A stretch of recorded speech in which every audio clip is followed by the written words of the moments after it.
Now we want to focus on kind of uh, looking at examples on how do you do this reading of all these stories in light of the house of David. Uh, Now let's take maybe the book of Joshua. The book of Joshua. Joshua first is an Ephraimite, so he comes from the tribe of Ephraim, the same tribe that would trace their line from Joseph. So he's a Josephite, or from the line of Joseph.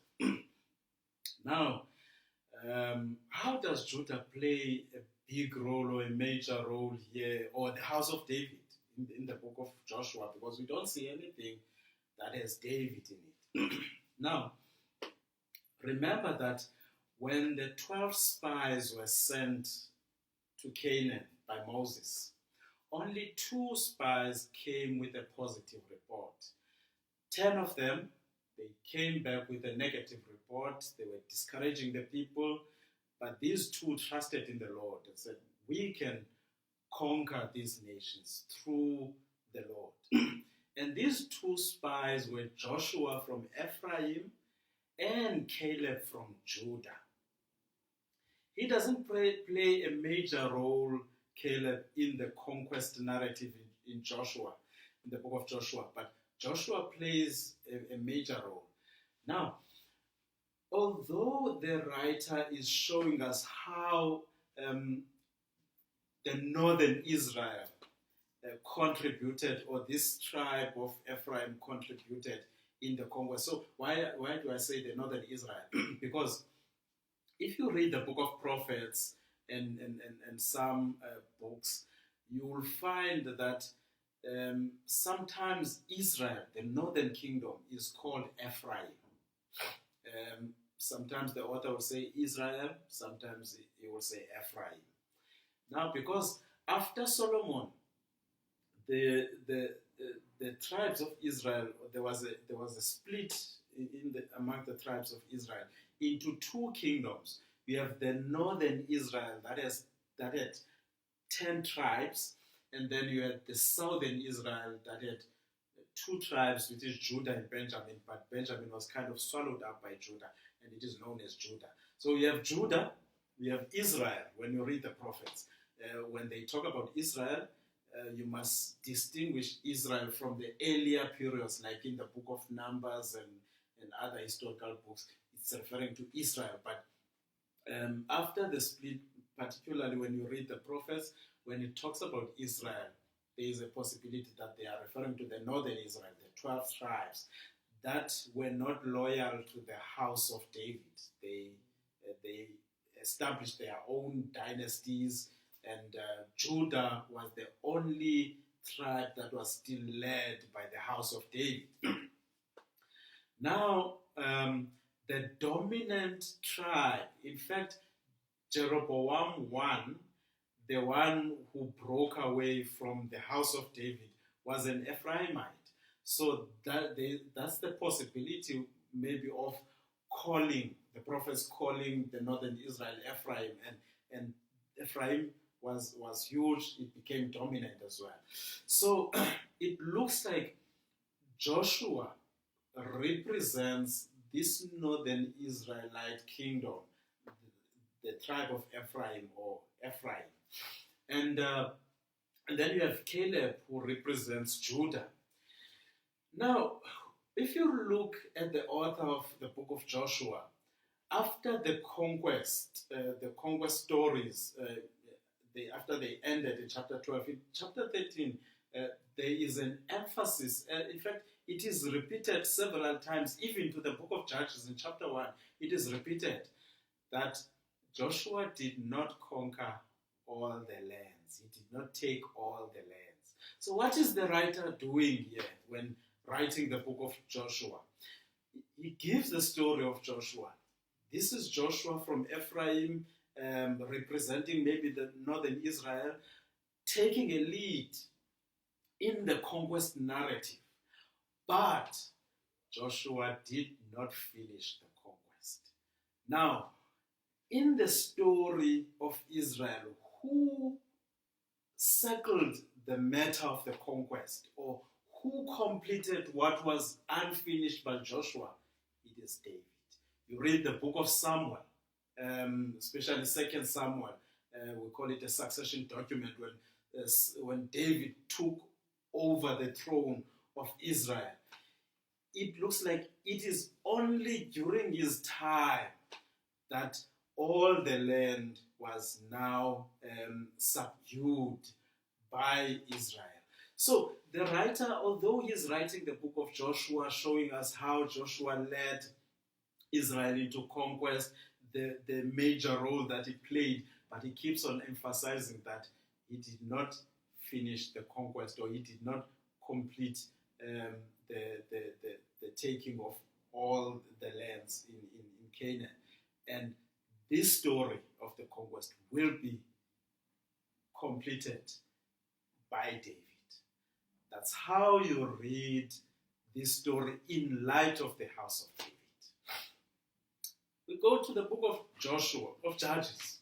Book of Judges. Oh, just something on Joshua. Again, when they completed the conquest after chapter 12 in Joshua, now chapter 13 to around chapter 20, chapter 21, it is the allocation of the lands according to the tribes of Israel. Now, what is remarkable is that Joshua does not start with Ephraim in allocating the lands. He starts with Caleb and Judah, and then he follows with other tribes. So you can see Judah taking primacy within the book of Joshua itself.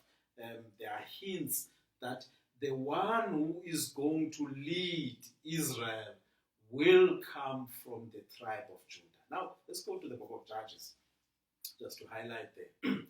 Now, the book of Judges begins by saying, Joshua had died. There is no one to lead the nation of Israel. Remember, there was Moses, and then there was Joshua, although Joshua was more focusing on the conquest, so he's not exactly like Moses. But after Joshua died, there was no leader to take over. They are in the land now, they've occupied the land. So what's going to happen? The tribes come together, they go to God, they inquire, who is going to lead now that Joshua has died? And God said, the tribe of Judah is the one that is going to lead Israel. So the book of Judges itself takes the tribe of Judah and says, the argument is that the tribe of Judah was divinely appointed by God to produce a leader for Israel. And who is that leader? It is going to be David. That's how you read the book of Judges. Now, something that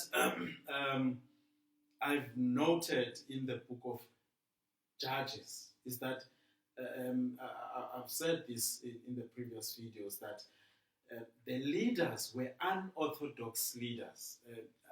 I usually say even Samson, his strength was on his hair, not on his muscles or body. So it seems that there's a possibility that Samson was a skinny person who had this strength, marvelous strength. And although he was a Nazarite, he didn't follow all the laws of the Nazarites or the instructions of the Nazarite. Now you get Samuel. Samuel is the last judge. In fact, the book of Judges ends in Samuel chapter 7, 1 Samuel chapter 7, because Samuel is the last judge.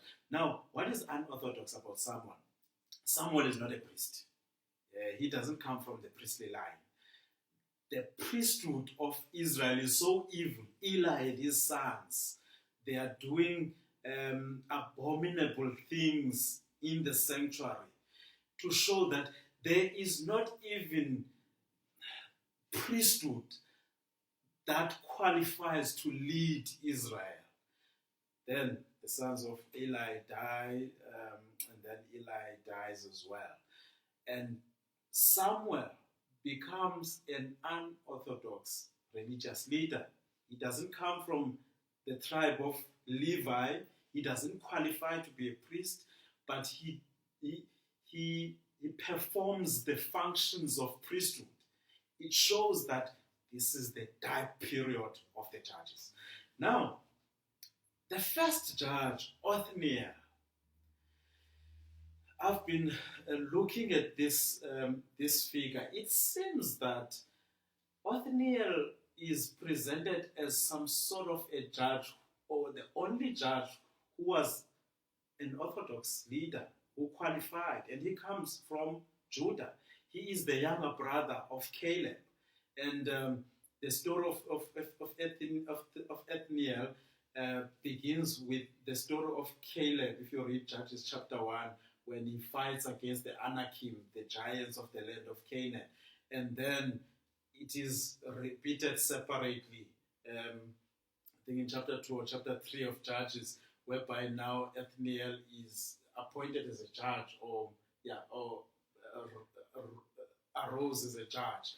Now, it makes Othniel to appear as if he is the only one among the judges who seems to qualify, and he comes from Judah.